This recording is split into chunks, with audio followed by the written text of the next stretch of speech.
काय बाळाभाऊ मामा भाषणच्या भानगडीत तुम्ही काय पडू नका।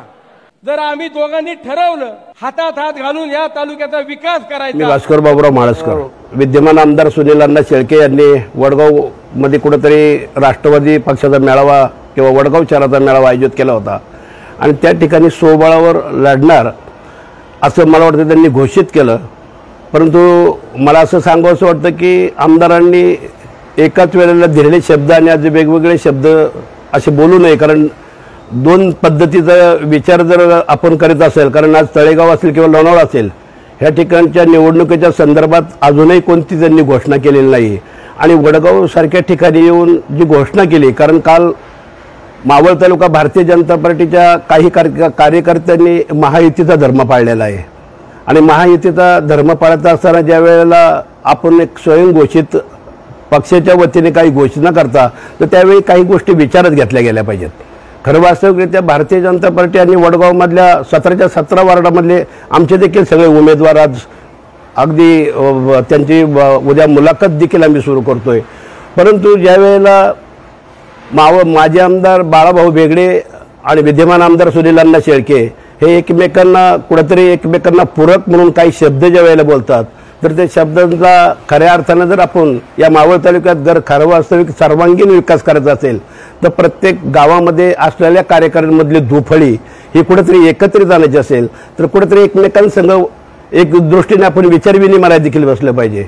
आपण स्वतः येऊन जर वडगाव सारख्या शहरामध्ये राष्ट्रवादी काँग्रेसचे संपूर्ण सर्व उमेदवारांच्या वतीने घोषणा करून जात असेल तर ते माझ्यासारख्या कार्यकर्त्याला योग्य वाटत नाही, कारण जर आपल्याला खऱ्या अर्थाने या मावळचा विकास शहरांचा विकास काही करायचा असेल तर महायुती म्हणून देखील काही भारतीय जनता पार्टीच्या कार्यकर्त्यांनी आपल्याबरोबर नाही म्हटलं तरी एक कामाचा काही भाग उचलला होता आणि आजच वडगाव शहरामध्ये तुम्ही खरं वास्तविकरित्या बोलणी न करता ज्या पद्धतीने आज मेळाव्यामध्ये जे काय आश्वासन किंवा जे काय बोलून गेलात, परंतु कुठेतरी आपण एकत्रित येण्याचा आणि या मावळ तालुक्याला दिशा देण्याचं जर काम करायचं असेल तर आपण कुठेतरी विचारविनिमय केला पाहिजे।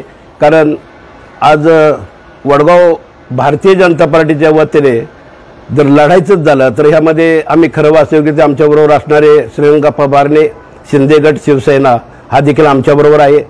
RPIच्या दृष्टिकोनातून तो विचार आम्ही त्या पद्धतीने करतो आणि एक महायुती म्हणून काही गोष्टी ज्या वेळेला आपण आजच्या समाजामध्ये एक चांगल्या रीतीने, कारण आज जर आपलं महाराष्ट्रामधलं सरकार आपल्या त्या पद्धतीचं आहे तर आपण असं ज्या पद्धतीने जर एकत्रित आलो तर खऱ्या अर्थाने एक चांगल्या गुणवंत आणि खऱ्या अर्थाने समाजसेवा करणाऱ्या कार्यकर्त्याला न्याय देण्याचं काम यामधून होईल। नाही स्वबळावर जर म्हटलं तर आमची पूर्ण तयारी झालेली आहे स्वबळावर, कारण आज काही कुठेतरी अपक्ष निर्माण करायचा आणि संघटित करायचा असा भाग नाही, तर अगदी 52 पासून एक संघटित असणारा पक्ष म्हणून या महाराष्ट्रामध्ये ओळखला जातो।